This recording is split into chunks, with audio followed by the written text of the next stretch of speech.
아멘. 할렐루야. 살아계신 주님, 좋으신 주님을 찬양합니다. 우리가 함께 예배하는 이 시간이 정말 귀하고 복되고 값진 시간입니다. 사순절 우리 시작됐잖아요. 사순절 기간 동안이라도 우리가 더 주님 앞에 예배 시간을 기억해서 가까이 나오면 좋겠습니다.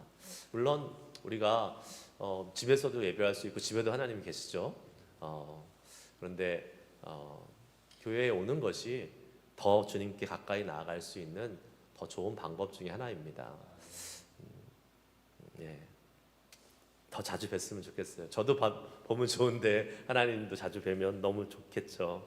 그래서 가까이 함께 우리가 예배 공동체로 주님 앞에 나와서 이렇게 주님께 나아가는 시간들이 더 많아지고 사순절 때 특별히 더 주님께 가까이 자주 나아가서 하나님과 깊이 교제할 수 있는 복된 시간들이 될 수 있기를 축복합니다. 오만함과 실패를 벗어내는 참회의 눈물이라는 제목이에요. 오늘은 생명의 삶 우리 본문 계속해서 따라가고 있습니다. 여러분이 계속 이제 오늘 이제 살펴볼 내용은 어제 또 계속해서 이렇게 이어지는 내용 중에 하나입니다. 그리고 그 전에 있는 예수님의 마지막 그 잡히시기 바로 전부터 시작해서 오늘은 이제 잡히신 다음에 대제사장의 관저에 끌려가서 거기서 이제 심판을 이렇게 판결을 받고 그리고 이제 베드로가 예수님을 부인하는 그런 장면, 우리가 너무나 잘 아는 그 장면인데 오늘 그 베드로가 주인공이잖아요. 베드로 하면 사실 여러 가지 생각이 우리 가운데 듭니다. 베드로는 사실 적극적인 사람이죠. 그러면서 다혈질적인 사람이고 감정적인 사람인 것 같습니다. 그래서 예수님이 질문하시면 제일 먼저 저요 하고 이렇게 나오는 사람이 베드로. 네, 베드로. 네, 접니다. 그 스승의 입장에서는 되게 좋아하는 사람. 네, 물어보면 빨리빨리 대답하고 이런 사람들 좋죠. 베드로 그래서 사람들이 나를 누구라 하냐? 그러니까 베드로가 뭐라 그랬어요? 저요 하고 주는 그리스도시요 살아계신 하나님의 아들이십니다 라고 대답했습니다. 예수님이 잘했다. 그래, 내가 너 위에 반석을 세우겠다. 막 예수님이 칭찬해 주시고 막 했는데 금방 베드로가 또 어떻게 합니까? 예수님이 내가 이제 죽어야 되고 죽은 다음에 3일 만에 살아날 것이다 라는 순환과 죽음과 부활에 대해서 얘기하니까 안 된다고. 예수님 안 돼요. 성경에서는 꾸짖었다 그랬어요. 원래 헬라의 언어는 예수님 안 돼요. 예수님 그렇게 할 수 없습니다 하고 막 예수님을 꾸짖었어요. 그랬더니 예수님이 뭐라 그랬어요? 사탄아 물러가라. 갑자기 예수님을 막 교회를 세울 반석과 같은 그 베드로가 갑자기 예수님한테 사탄이라고 막 이렇게 저주까지 받았던 그러한 사람이었습니다. 물론 사람은 계속해서 왔다 갔다 합니다. 또 뭐가 있어요? 예수님이 막 이렇게 바다 위를 풍랑 가운데 걸어오시니까 베드로가 우와, 예수님이 걸으셨어. 주시면 나도 걷게 해주십시오 하고 오라고 하니까 예수님이 와라 그러니까 막 뛰어들어서 걷습니다. 몇 발짝 못 가서 빠집니다.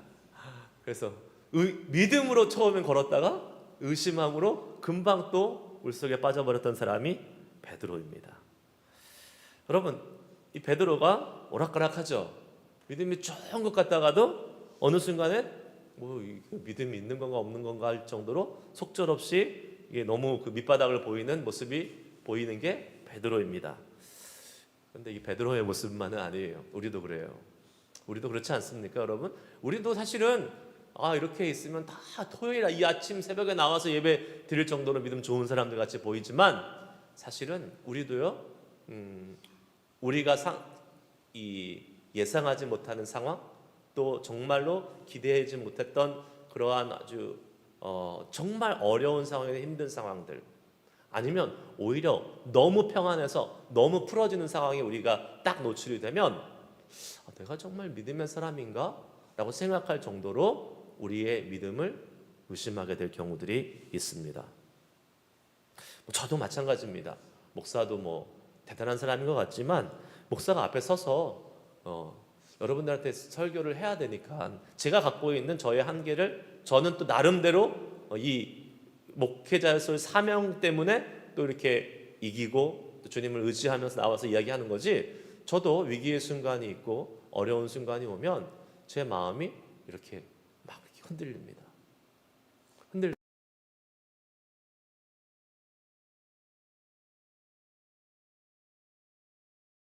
다른 걸로도 충분하니까 흔들지 마시기 바랍니다. 네. 그래서 여러분 우리에게 필요한 게 뭡니까? 뭐예요? 주님께 가까이 붙어 있어야 되는 거예요. 가까이 나아가야 되는 것입니다.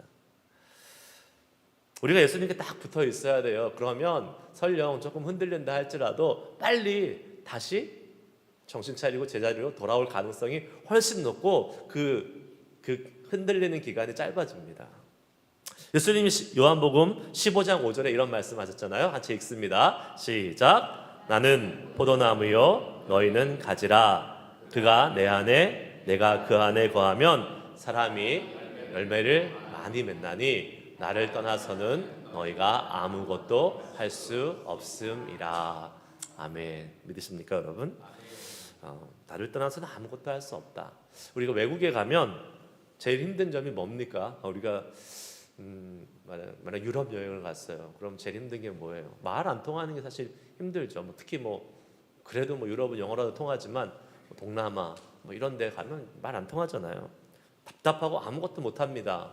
그러면 이제 현지어를 할 수 있는 사람이 옆에 있어야지 우리가 다닐 수 있잖아요. 그래서 여행 가면 특히 이제 여러분 패키지 그룹 여행 가면 누가 이렇게 있습니까? 가이드라는 사람이 있죠.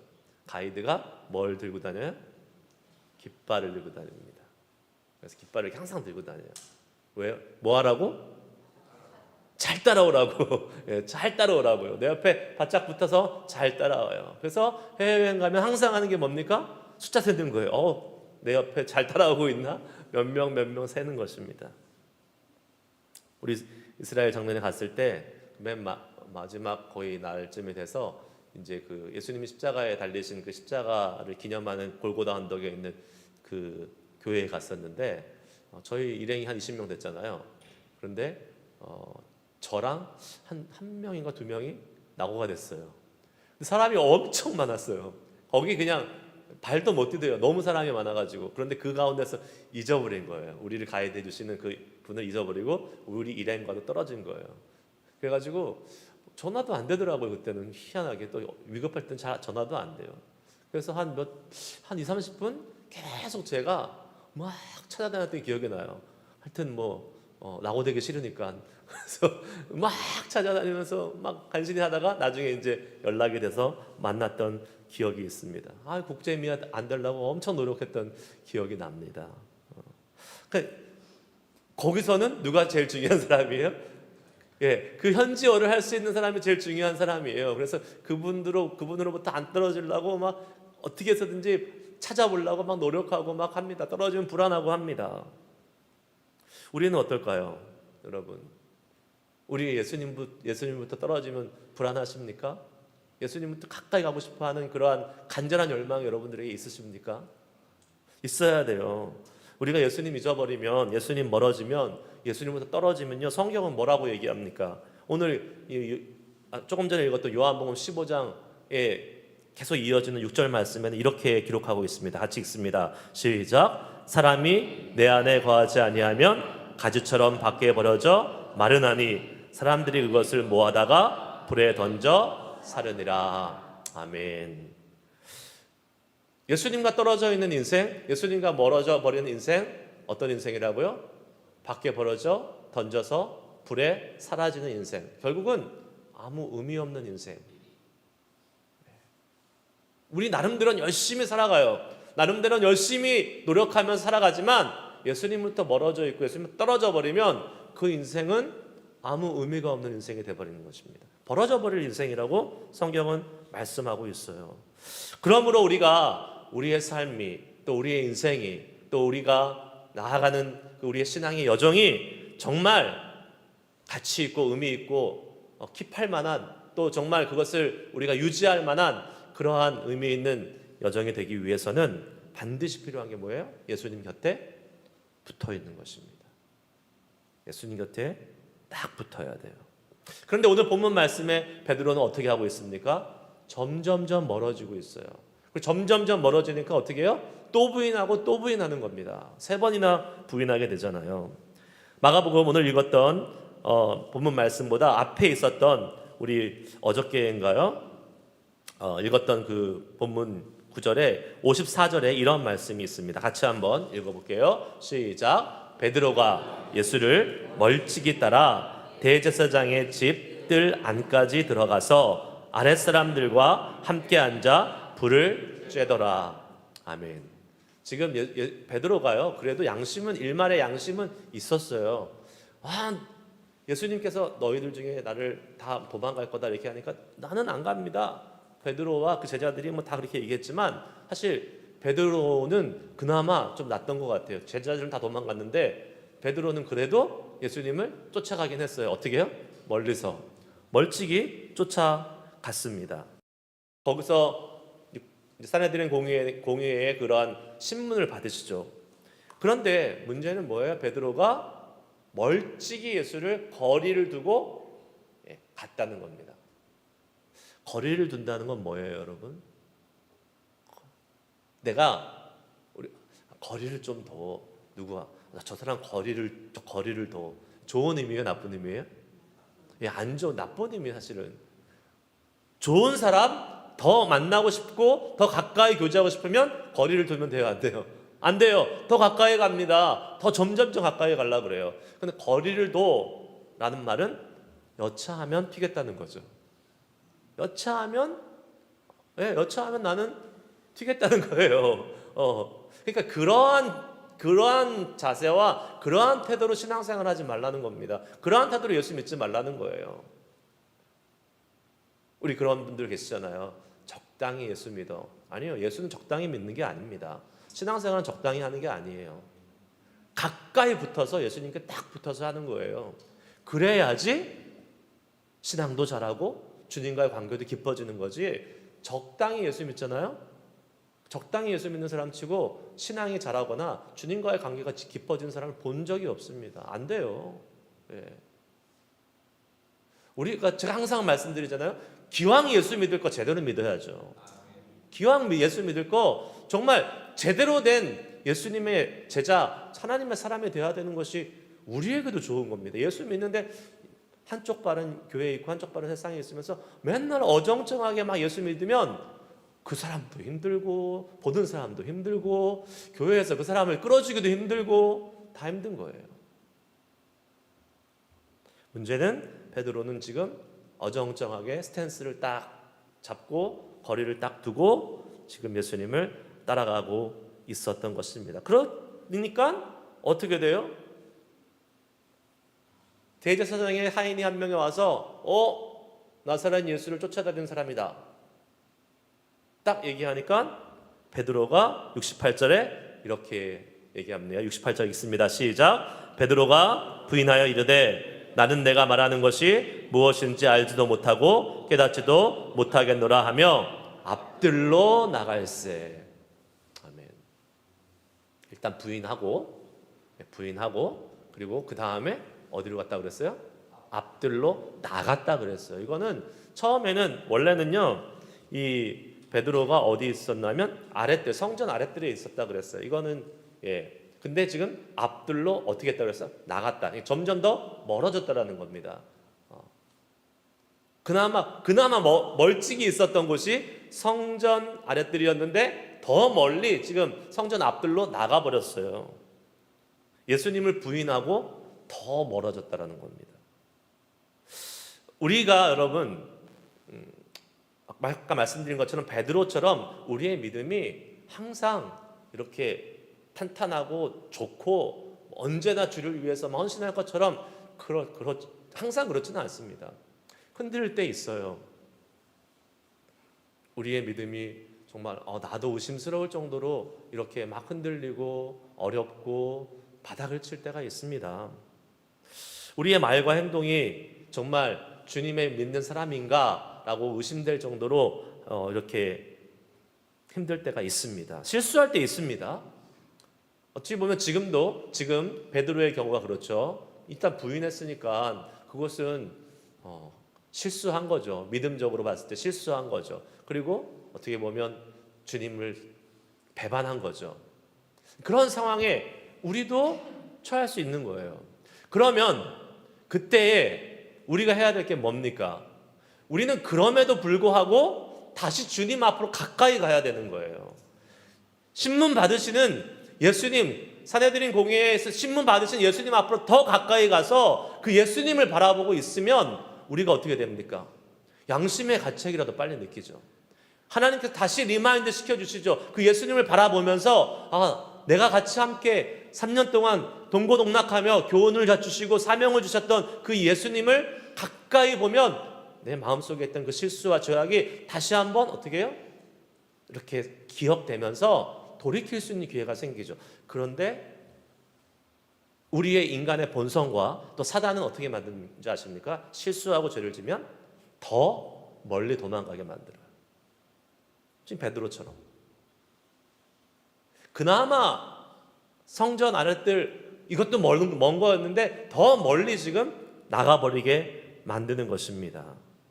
여러분, 반드시 우리가 기억해야 될 것은 우리가 실수하고 또 행여 죄악 가운데 노출되고 죄악 가운데 거한다 할지라도 우리는 어떻게 해야 된다고요? 더 주님 앞으로 가야 돼요. 나가면 안 돼요. 더 가까이 가야 돼요. 그것이 주님이 우리에게 원하시는 것입니다. 그러니 베드로는 지금 가까이 가야 되는데 못 가고 더 나가버리고 더 멀리 가니 나중에는 어떻게 합니까? 저주하고 맹세하면서까지 예수님을 모른다고 부인합니다. 71절 다시 읽습니다. 시작. 그러나 베드로가 저주하며 맹세하되 나는 너희가 말하는 이 사람을 알지 못하노라 하니. 설상가상 처음에는 모른다 그랬다가 이제는 저주하면서 맹세까지 하고 그냥 예수님을 완전히 부인해 버립니다. 여러분, 우리가 예수님으로부터 멀어지고 점점점 멀어지는 사람의 당연한 결과예요. 그렇게 될 수밖에 없는 것입니다. 그래서 사실은 꾸준히 주님 앞으로 나오고 꾸준히 예배하는 것이 상당히 중요해요. 한 번 예를 들면 예배를 미스하고 교회를 빠지잖아요. 그러면 한 번은 사실 괜찮을 수 있어요. 근데 그 한 번으로 시작해서 점점점 멀어질 가능성이 생기기 때문에 그래요. 그래서 예배의 자리는 우리가 목숨을 걸고 지키는 겁니다. 최선을 다해서 지키는 거예요. 정말 피치 못할 사정이 아니면 정말 그 자리를 지키는 거예요. 근데 요새는 너무 그냥 이런 일 생기면 저런 일 생기면 영상으로도 예배할 수 있고, 영상은 말씀드리지만 이거는 대체가 아니에요. 이거는 그 자리에 못 올 때 어쩔 수 없이 하는 거지 편리하게 예배드리라고 서비스해 주는 거 아닙니다. 이게 한 번, 두 번 빠지기 시작하면 나중에 어떻게 됩니까? 사람은 그래요. 마음이 무뎌집니다. 그래서 한 달, 두 달, 석 달, 넉 달 그러다가 아예 교회에 안 와요. 아예 주님과 관계가 끊어져요. 그런 분들 여러분 많이 보지 않습니까? 주변에서. 그게 무서운 겁니다. 주님께 멀어질수록 한 발 멀어지고 두 발, 세 발 점점점 멀어지게 돼서 결국은 끊어져요. 하지만 우리가 아까 말씀드린 대로 예수님께 붙어 있으면, 예수님께 가까이 딱 붙어 있으면요, 어떤 일이 벌어집니까? 우리는 죄에 민감해집니다. 왜요? 예수님은 거룩하신 분이기 때문에, 그리고 우리의 죄를 담당하신 분이기 때문에 예수님 곁에 딱 붙는 순간 우리는요, 그 거룩하신 예수님의 그 거룩성 때문에 우리의 죄악이 보일 수밖에 없습니다. 깨닫게 되는 거예요.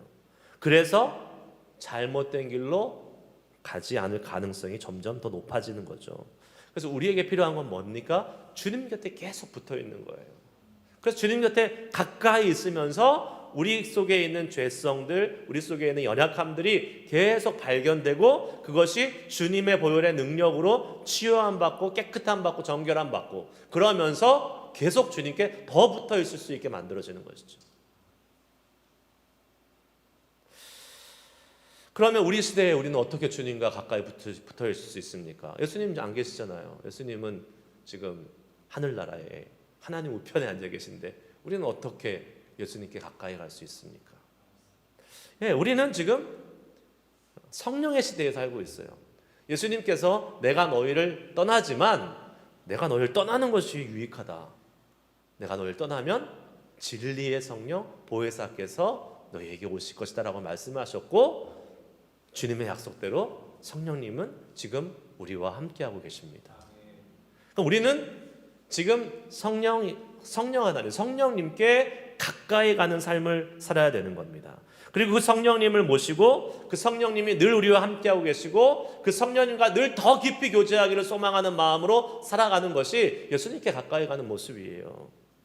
그러면 어떻게 됩니까? 요한복음 16장 13절에 성령님께서 우리에게 오시면 어떻게 한다고 말씀하고 있어요? 읽습니다. 시작. 그러나 진리의 성령이 오시면 그가 너희를 모든 진리 가운데로 인도하시리니 그가 스스로 말하지 않고 오직 들은 것을 말하며 장래 일을 너희에게 알리시리라. 아멘. 성령님이 오셔서 성령님께 민감하게 그분과 가까이 그분의 임재하심을 강력하게 경험하면 삶을 사는 사람은 진리로 인도함 받는다 그랬어요. 멀리 떨어지면서 계속 예수님을 부인하는 것이 아니라 진리로 인도함 받는다. 그리고 그 말씀 들은 것을 말하신다. 예수님이 말씀하시고 하나님의 말씀하신 것을 계속 생각나게 하시고 교훈해 주시고 깨닫게 하셔서 그렇게 되면 말씀의 사람이 되고 그 말씀이 우리를 드라이브해서 나가기 때문에 우리의 삶이 주님의 원하시는 모습으로 딱 모양 지을 수도 있는 것이죠. 그 말씀이 생각나고 깨닫게 하면서 선악을 분별하게 되고 진리를 향해 나갈 수 있는 힘을 우리에게 주시는 것입니다. 그래서 우리는 성령님이 항상 계셔야 되고 그 성령으로 어떻게 해요? 충만해야 되는 것이죠. 여러분, 성령님이 여러분 안에 계십니까? 안 계십니까? 계세요? 안 계세요? 계십니다. 우리가 예수를 믿을 때, 예수님을 믿을 때에 성령님께서 우리 안에 이미 오셔서 예수님을 믿고 예수님을 시인하게 하는 거예요. 그리고 예수님을 더 가까이 하고 싶어하는 마음도 성령님이 주시는 것입니다. 그러나 성령님은 우리 가운데 임재하셔서 함께하고 계시지만 그 성령으로 충만하느냐 안 하느냐는 별개의 문제입니다. 그 다른 거예요. 또 성령 우리 가운데 계세요. 그런데 그 성령이 얼마만큼 충만하게 역사하는 사람인가, 그 성령님과 얼마나 아까 말한 가까이 한다는 표현이 얼마나 많이 충만히 그분과 함께 교제하고 더 성령의 충만한 삶으로 살아가느냐는 다른 문제예요. 근데 우리는 성령으로 충만해야 돼요. 성경의 명령이기도 하고 그래야지 우리가 어떤 그리스도인이 될 수 있느냐? 능력 있는 그리스도인이 될 수 있어요. 능력 있는 그리스도인. 이제 자동차 여러분 타고 가실 때 이제 차 타고 가면 계기판이 이렇게 쫙 있는데 거기에 이제 오래 이제 달리면 우리가 이제 가스가 딱 넣고 갈 수 있는 그 레인지가 딱 있잖아요. 이제 마지막에 딱 가면 불 딱 들어오잖아요. 여러분 어떻게 차 운전하세요? 불 들어올 때까지 운전하다 불 들어오면 딱 가스 넣으세요? 아니면 그냥 어느 정도 한 탱크 한 4분의 1 정도 딱 떨어지면 그때 다시 딱 넣고 가세요? 저는 끝까지 떨어질 때까지 기다렸다가 이제 넣고 이제 가는 편이 많은 것 같아요. 미리 안 넣고. 그러면 근데 되게 희한한 게 불 딱 들어오면 어떤 마음이 드세요? 불안하죠. 그 다음부터 불안한데 그때까지 기다린다니까요. 희한해요, 참. 저도 왜 그 습관이 안 고쳐지는지 모르겠는데 이렇게 좀 이렇게 어느 정도 이렇게 낮아지면 넣으면 되는데 꼭 불 들어오면 이제 갑니다. 그리고 그거 알잖아요. 불 들어와도 한 20-30마일은 간다는 걸 압니다. 그런데 불 들어오면 일단 불안해요. 그 20-30마일 간다는 걸 알면서도 언제 쓸지 모르는 그 아슬아슬한 그 마음을 가지고 항상 운전하고 다녀요. 저는 이게 성령 충만하고 좀 어떻게 연관될지 모르겠지만 좀 비슷한 면이 있는 것 같아요. 우리 그리스도인들이 성령 충만하지 않잖아요. 그러면 가스 탱크에 불 들어온 상태로 아슬아슬하게 살아가는 사람이 되는 거예요. 힘이 없어요. 갈 힘이 없어요. 근데 알아요. 이게 조금은 어느 정도는 갈 수 있다는 걸 알아요. 그래서 아슬아슬 겨우겨우 막 가면 사는 거예요. 성령 충만하지 않은 그리스도인들은 살긴 살아요. 예수 믿었으니까 예수 믿는 자녀로서 살긴 살아요. 그런데 어떻게 살아요? 아슬아슬하게 겨우겨우 근근히 살아요. 근근히. 그러나 꽉 차 있으면 어때요? 여러분 가스 꽉 차면 걱정해요 안 해요? 안 합니다. 일단 가스 걱정은 안 해요. 한 300~400마일은 이제 갈 수 있다고 생각하니까 뭐가 생깁니까? 여유가 생기는 거예요. 아슬아슬하지 않습니다. 안절부절하지 않아요. 여유 있게 사는 겁니다. 우리 그리스도인 성령 충만하면 어떻게 돼요? 여유가 생겨요. 네. 누가 막 나를 막 이렇게 뭐라 그래도 여유가 있으니까 그거 뭐 그냥 이렇게 툭툭 치고 넘길 수 있습니다. 여유가 있어야지 우리가 능력 있게 살 수 있어요. 그게 우리의 여유가 아니라 누가 주시는 거예요? 성령님이 우리 가운데 충만하게 채워질 때 그 성령님께서 우리를 넉넉한 그리스도인, 넉넉히 이기게 하시느니라 라는 그 말씀처럼 세상에서 우리가 넉넉히 이기면서 살아갈 수 있는 힘이 성령님으로부터 오는 거예요. 세상에서도 우리가 사람들과의 관계가 있잖아요. 관계. 나를 막 힘들게 하고 막 이렇게 좀 까작까작거리면서 힘들게 하는 그 사람들을 막 그냥 내가 여유가 없으면 어떡합니까? 막 치고 받고 들이받고 막 이러는데 내가 여유가 있으면 다 받아줄 수 있는 거예요. 그럴 때 우리가 주님의 능력을 나타내는 삶으로 살아갈 수 있는 거죠. 내 자신도 간소하기 힘든데, 내 자신도 돌보기 힘든데 어떻게 다른 사람과의 관계성 속에서 주의 능력을 빛으로 소금으로 세상에 나타낼 수 있겠습니까? 그러니까 내 자신이 성령으로 가득 차고 그 여유와 그 넉넉함 속에서 이 땅을 살아갈 때에 우리가 정말 하나님이 원하시는 주님의 제자들로 또 주님의 군사들로 이 세상을 살아갈 수 있을 줄 믿으시길 축복합니다. 그래야 돼요. 성령 충만해야 돼요. 그리고 성령 충만은 구해야 돼요. 성령 충만을 받으라 그랬어요. 받으라고. 가만히 있어서 그냥 생기는 게 아니에요. 자생적으로 생겨나는 게 아니에요. 성령 충만은 받아야 되는 거예요. 구하고 간구하고 거기엔 나의 소망함과 나의 의지가 필요해요. 주님 앞으로 나아가야 되는 겁니다. 자, 72절 마지막 절 읽고 마치겠습니다. 함께 읽습니다. 시작. 닭이 곧 두 번째 울더라. 이에 베드로가 예수께서 자기에게 하신 말씀 곧 닭이 두 번 울기 전에 내가 세 번 나를 부인하리라 하심이 기억되어 그 일을 생각하고 울었더라. 아멘. 그래도 감사한 게 있습니다. 베드로에게. 뭐예요? 베드로가 완전히 망가지는 데까지는 가지 않았어요. 근데 그 완전히 망가지는 데까지 가지 않게 되었던 결정적인 것은 뭡니까? 베드로가 기억하고 생각하고 기억했다라는 겁니다. 뭘요? 주님의 말씀을. 주님의 말씀을.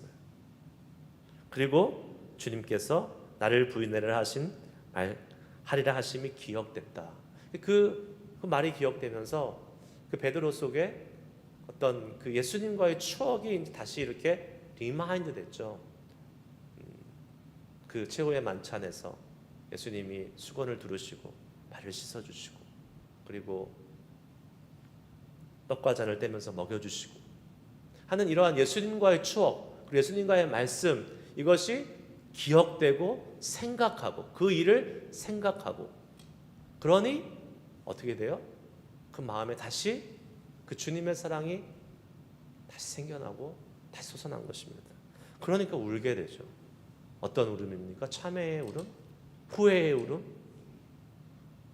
다시 주님의 사랑을 회복하고 싶은 그 울음이었겠죠. 여러분, 우리도 사실은요 장담할 수 없습니다. 계속 말씀드리지만 믿음 장담하는 사람 어리석은 사람입니다. 어떻게 될지 아무도 몰라요. 인생 아무도 모릅니다. 신앙 사실 아무도 모릅니다. 믿음 좋은 것 같지만 한순간에 그 믿음을 잊어버릴 수도 있습니다. 그래서 중요한 게 뭘까요? 지금 우리가 하나님을 사랑하는 이 순간 주님과의 추억을 많이 쌓아야 돼요. 지금 이 주님을 만나고 싶고 주님을 가까이 하고 싶은 마음이 들었을 때에 더 주님께 가까이 나아가야 돼요.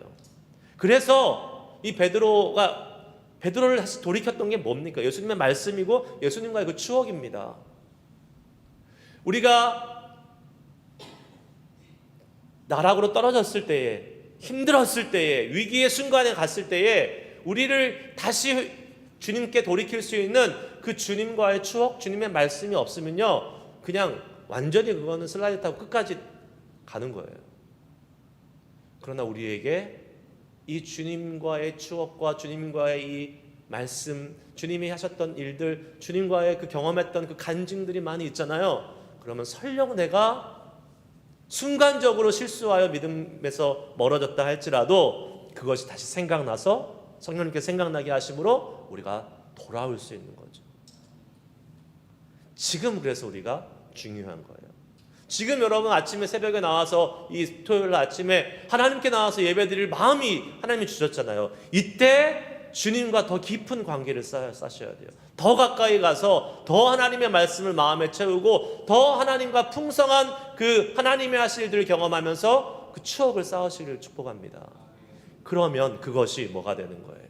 내 안에 큰 힘으로 큰 어떤 주님과의 관계성 속에서 나의 위기의 순간에 이 하나님의 말씀과 하나님의 이 추억들이 다시 우리를 주님께 끌고 갈 수 있는 힘이 되는 것이죠. 말씀을 많이 여러분 가운데 채우세요. 그리고 주님과 깊이 교제하고 주님과 깊이 사귀면서 많은 추억들을 쌓으시길 바랍니다. 놀라운 간증도 많이 가지세요. 여러분 간증 있어야 돼요. 정말 누가 그러더라고요. 어떤 분이 그냥 많이도 필요 없대요. 딱 한 가지 확실한 간증 하나만 있어도 그 사람은 신앙에서 절대로 떠나지 않는다. 그러나 주님과의 추억을 많이 쌓으시길 바랍니다. 그러면 결정적인 순간에 그 주님의 말씀이, 그리고 주님이 내게 경험하게 하셨던 그 순간들이 생각나서 우리를 다시 주님 곁으로 돌이켜서 인도할 것입니다. 말씀 마칩니다. 우리 이 시간